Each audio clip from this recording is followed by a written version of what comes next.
For all of us, it's about predicting where the consumer is going and getting half of it right.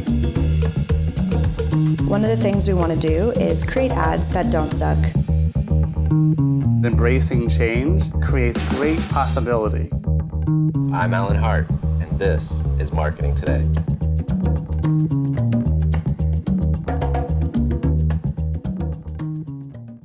Peter, nice to see you again. Good to see you, Alan. I thought we could start. You've done a lot of transitions in your career, from early days in CPG at General Mills through telecommunications, financial services, and then ultimately back to CPG most recently at Hershey. Tell us a little bit about those transitions and maybe what drove them. Sure. Well, one of the things that I love about marketing is that it is such a broad set of activities and a broad set of competencies you need to develop. And that bag of tricks is something you can take with you to multiple different industries. So for someone like me that perhaps can be said has a little bit of career ADD and likes to experience different environments and different companies, different industries, that's been a great way to be able to step into a new environment and get traction and bring value. So when I left General Mills after 6 years there, I was probably feeling pretty good about myself as a marketer, and I'd figured this thing out, and I knew how to, get stuff done in that environment. And I jumped into US West at the time, which was in the heyday of convergence and the development of multimedia, and Hollywood meets the phone company, meets publishing, meets broadcasting. And what I found was, yes, all those marketing skills were very valuable because that was an industry that had not, for the most part, really honed their marketing skills, regulatory, driven monopoly. Marketing is you raise the price and send a letter saying, guess what, your price has gone up. So those were indeed valuable skills, but at the same time, I recognized, like a cold washcloth in the face, that there was so much I didn't know. And there were so many aspects of the business building activity that had been predefined, worked out, solved for me at General Mills, that when I come into a place where you're inventing a business and figuring out how do you go to market, how do you sell, what channels do you use, all those things were not questions at a well-established CPG company. Well, of course, the sales channel is the sales force. That's what you do. And there's a little form that says, here's the time frame for getting a product from here into the sales force's hands. Whereas at a US West, we'd have to sit around and say, a broker, our own sales force, a partner, other sales channels. So it was sort of an awakening to how many things needed to be defined, how many other aspects of a business that you needed to wrestle with outside of that very nicely defined environment, where you got to focus relatively more on the marketing aspects. So that was sort of part of the challenge, but it was also just an amazingly exciting time. And in the course of a few years, I got to dabble in cable television and internet businesses and the traditional phone company, database marketing, brand building. So it was a great, just sort of incredible circus of activity and challenges and industries. Making the shift to financial services was, again, there were some nice continuities. Many of those were, you could call them subscription-based ongoing services. So there was a notion of a lifetime relationship to manage and a longevity of an economic kind of value to think about. The nature of the products were very, very different, of course. Some of the more digitally based services had a little bit more intrinsic excitement or appeal. You're talking about music and entertainment. Financial services often have this sort of utility-esque perception. I was in a focus group once, and a gentleman in the room said, I think of a checking account like a cardboard box. I put money in, I take money out. That's about as much as it means to me, right? So there's not a lot of emotional resonance to tap into, other than perhaps frustration with fees or bounced checks and some negative perceptions of the industry. So there were some sort of customer dynamics, brand related issues that were very different. But throughout it all, it's still marketing, it's still understanding a consumer, finding an insight, developing a value proposition, and then coming up with a compelling way to deliver it. So from that perspective, there was this sort of continuity of comfort and competence that helped me throughout. So one of the things you were bringing to Hershey was working more agilely, and particularly around digital, but just agile process in general from Capital One. Tell us a little bit about those agile processes that you were using or had adopted at Capital One, and where you started when you got to Hershey. So one of the cool journeys we, as a collective, ecosystem went through at Capital One was the move to more agile processes, and that really spans, the bulk of the enterprise, not just the marketing group. And in fact, as in most arenas, the notion of agile development started in technology and software development. And as we sort of watched that happening there, and we were thinking through how do we get marketing done in our world, we saw opportunities to really port a lot of those processes and ways of working in. And as is often a smart way to go, we started small and built these integrated multifunctional teams where we literally created a space and a table on a floor where a group of people who reported up through different operating chains would sit together most of the week, and we'd have someone perhaps from the brand marketing team, someone from the business management team, someone from PR, someone from the digital and social team, operating in real time and iterating and bouncing ideas and making decisions. Whereas in the past, that would have been a sequential process where something would have gone up and down one chain, then over to the handoff and up and down another chain. And by the time it got to the third, maybe it needed to circle back because there had been a change. And then that thing starts to take months. And by creating these integrated teams and empowering them to make decisions, we were able to just dramatically cut 90% of a cycle down and remove cost, remove gunk, and make people's jobs better and more fun because they're getting stuff done and they're not kind of slogging through it all. And one of the challenges, interestingly, was less with the people in that room, but more with their managers. And sometimes the reaction would be when you say, hey, we're going to take your guy, we're going to put him in this room, and they're going to go do all this great stuff. The response would be, well, how am I going to oversee and manage and check everything? And the answer is, well, you're not, right? You're going to have to sort of release that. And the role of being the coach and quality checker comes off critical path and more in batch mode. And that's a thing to get over because very often you'll find people fearing that loss of control, having a little sense of protectiveness of their territory. Well, does that mean you're the boss of me and you're going to tell my guy? It's like, no, we're creating a new dynamic. So, but once you get past that, people love it, the work gets better, and on you go. So we got to where the vast majority of the day-to-day marketing output at Capital One came from those agile pods. So at Hershey, very different structure where because you have smaller brand teams associated with 20 or so individual brands, it's a little bit harder to create that critical mass of integration.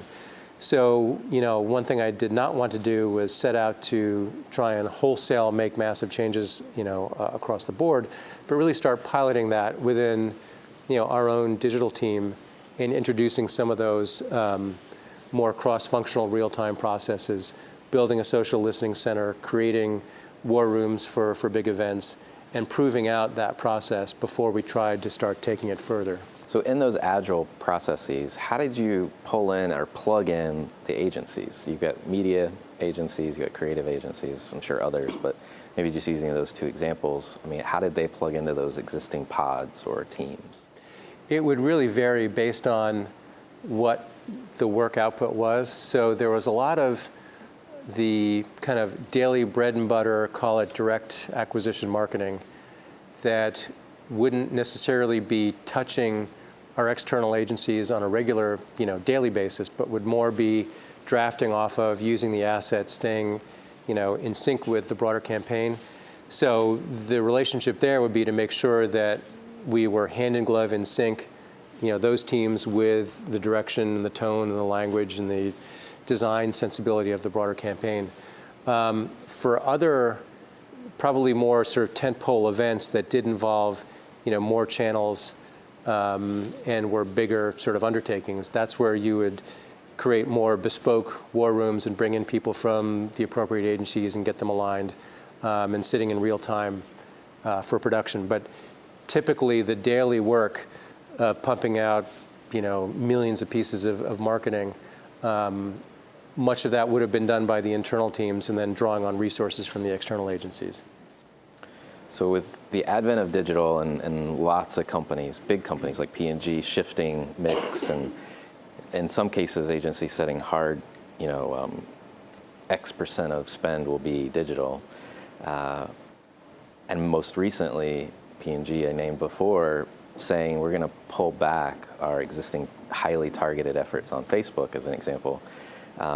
There's this tension between reach and targeting. And I wonder, how do you approach those types of decisions? Yeah, well, this is a great example of how much of life is lived on the swing of a pendulum.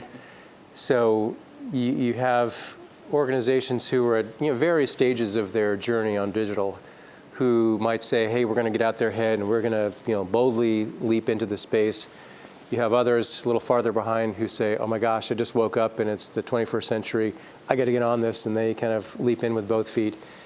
And often what you find is, okay, on judgment, on fear, on some notion of benchmarking, said 35% is the right place to be, 30% is the right place to be.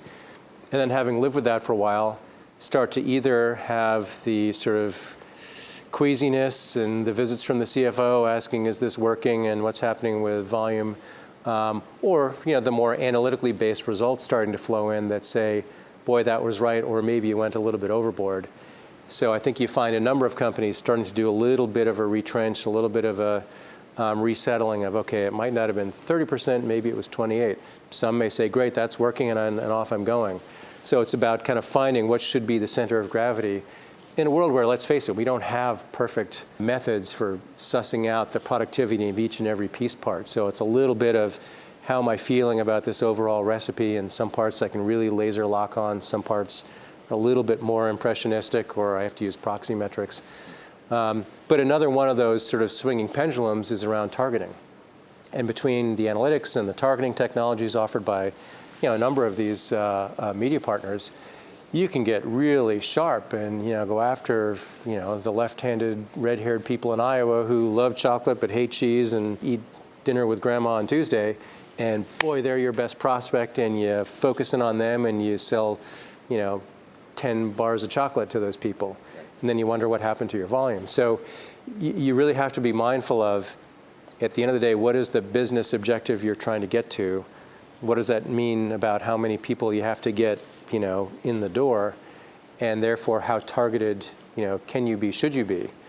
And there's also the aspect of economics, right? If you're talking about a financial product that may have a net present value of thousands of dollars versus a bag of chips for $2, there's a very different sort of economic reality there to play with in terms of how targeted can you afford to get versus how much mass and reach do you need. So that's yet another place where a number of organizations are trying to find that just right spot.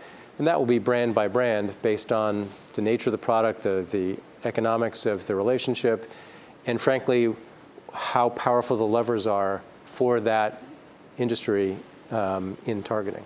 So building off of that, each brand shouldn't be treated equally in a digital world, I'm assuming. Tell me a little bit about, Hershey's a great portfolio. Even at Capital One, you had a portfolio of card types. How do you think about digital on each of those individual assets?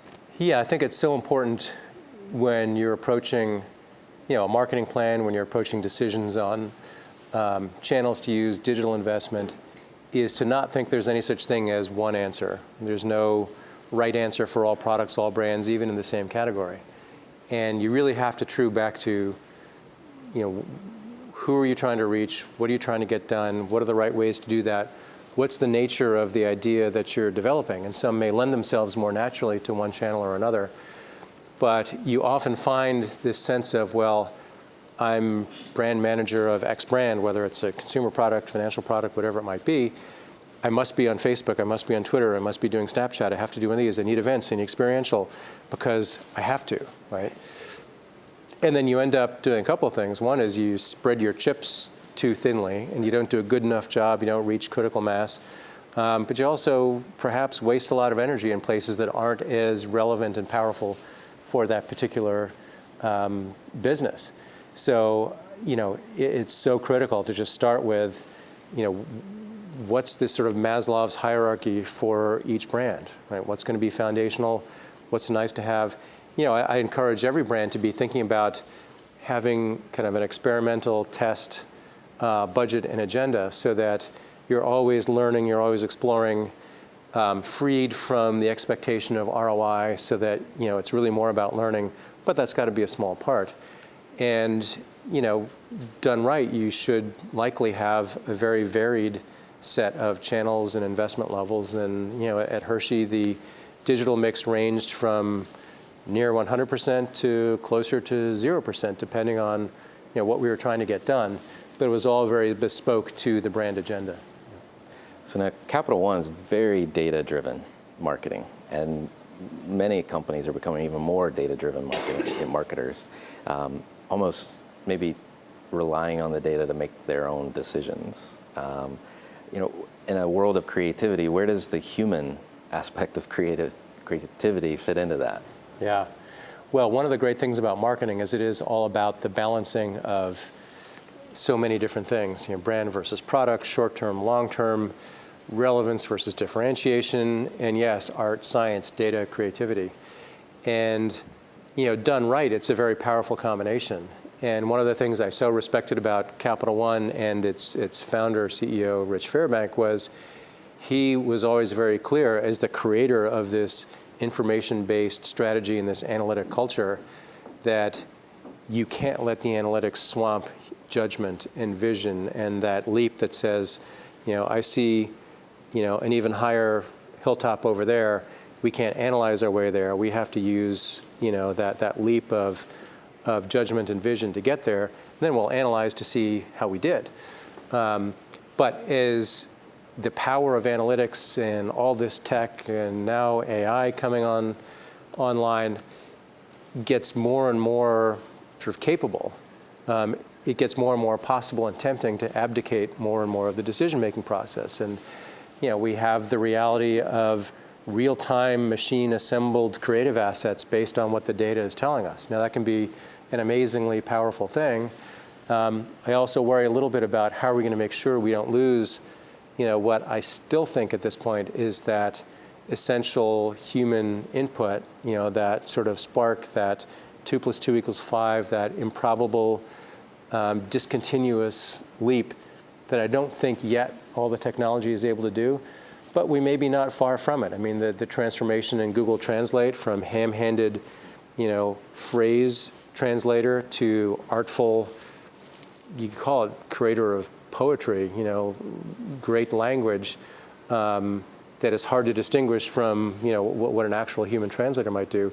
We may be getting closer and closer to that, but I think it'll be some time, and I think marketing leaders, marketing practitioners need to be probably more vigilant than ever and more thoughtful about where and how are we going to bring in human judgment. Because there's a way in which you can do it badly, and great analysis happens, and then you swamp that with bias and personal judgment and erroneous assumptions, right? So you don't want to do that, but at the same time, you don't want to lose the ability that I think still only we have, and the Borg doesn't quite yet, to say, you know what, the numbers would tell me I should serve up a coupon for a ham sandwich because I know Sally likes ham sandwiches on Tuesday. But it's cold and snowy out there, and maybe a better brand building thing would be to offer her a cup of soup, and that would be like, wow, you're looking out for me. I don't know that we'll get that from the analytics yet, so finding that deft best of both that takes it all to a higher place, I think is a really interesting challenge. So you've got to blur this gap or divide between the art and the science of marketing today. What type of talent does that require? I mean, do these people exist? Well, I think there's two things. There's what's the talent profile, but there's also what's the collaboration model. So from a talent perspective, no one's brilliant enough to be toweringly great in all of these things. I mean, marketing has become such a huge spectrum from the highest order of analytics to, art, right, and everything in between. So no one can master all of that, but what we need are people who are, perhaps more the T-shape. They've got a set of skills and a depth of knowledge and experience, but they have the sensibility, they have the open-mindedness, they have the curiosity to effectively engage and pull in the best of from people who bring their own depth of expertise. So that takes humility, it takes curiosity, it takes open-mindedness, a certain kind of egoless, boundaryless collaboration. And that takes you to, from an organizational perspective, we just need to develop these hand-in-glove partnerships across functions. That's probably not dissimilar to, songwriter, lyricist, quarterback, receiver, where you just so read each other's minds and each has their own respective skills, but they understand what the other brings to the party. They understand how to bring the best out of both and make beautiful music together. And I think that's just going to call for a very different way of collaborating that is much less focused on org charts and vertical lines and boxes, and much more about getting the right people in a room together with the right spirit of collaboration. So stepping back from the job, thinking about, I think most marketers are students of marketing. What types of brands or companies spark your interest, or you watch from time to time? Well, one brand that I've been really fascinated and impressed by for a while is Airbnb. And they impressed me at a couple of levels. One is just the basic business model, which follows what Peter Diamandis would call sort of the abundance strategy. Rather than using enormous amounts of capital to build stuff that is then inherently scarce, then you market the scarcity value of those things. You say, let me look around and leverage the abundance that exists, and without investing massive capital, turn that into value. So I think it's a mind shift that I think is brilliant, and it will be more and more the model of the future of many businesses, like an Uber. So that's really cool. I love how they've crafted their positioning, and there's so many easy, obvious ways they could have gone with it's cheaper than a hotel, it's easier than a hotel, it's more accessible, whatever. But they latched on to this amazing insight that people, especially today, want this sense of authenticity and want this sense of experience. And I don't want to just visit Paris, I want to be a part of Paris. So this whole idea of belong anywhere, I think, is so powerful and so rich. And I always admire the incredible concision that they've demonstrated of two little words that so powerfully conjure up all of that richness and emotion and resonance of like, yes, I want to, I want to be a Parisian, right? I don't want to stay at a hotel.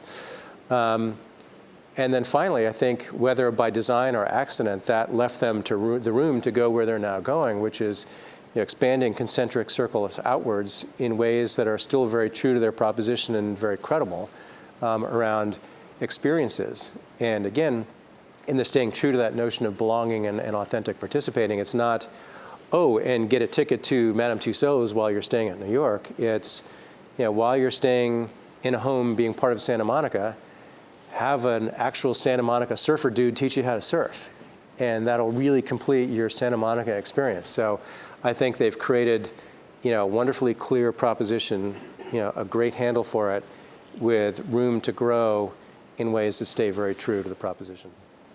So thinking about yourself, you've obviously achieved quite a bit of success already in your career. What drives you? What fuels you? Well, as I look back over near 30 years now, it's horrible to say it that way out loud, and I look at the fact that I have been a lot of different places, and some people might call that the ADD schizophrenic background, but one recruiter I spoke to years ago fortunately described it as the mosaic experience, which I find so much more positive than random. But I think what that reflects is something that has driven me, which is the craving to learn new things, to experience new challenges, to immerse myself into fascinating, different arenas. So that's what's taken me from consumer goods to telecom to financial to CPG to B2B tech. So, I get really jazzed by working with people I like and respect, digging into really interesting problems.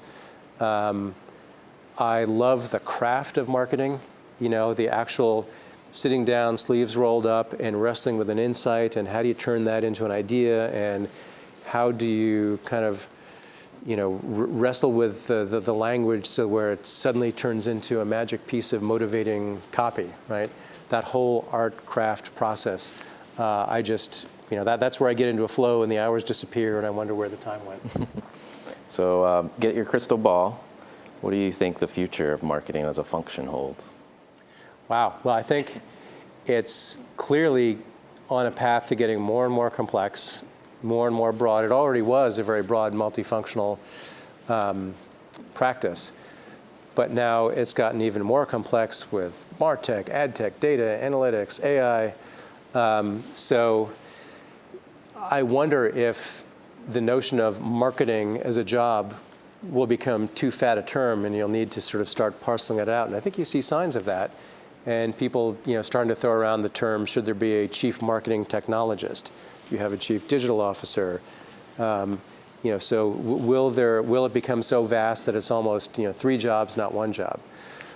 I think the growing focus on things like customer experience that inherently touch just about every aspect of the enterprise are another trend and another indicator of the role of marketing continuing to be more and more central to the organization and needing to play kind of a leadership role that goes beyond the functional accountabilities, right? Because customer experience, like who doesn't touch that? So to say this function or that function owns customer experience could be sort of ludicrous because that says, well, you own the sales channel, the call center, the design, but who's going to kind of define that North Star, rally the troops, keep the fires burning, and be the chief evangelist, cheerleader, instigator, stone in the shoe to get there, that will naturally be something like marketing. So I think the importance of the role, the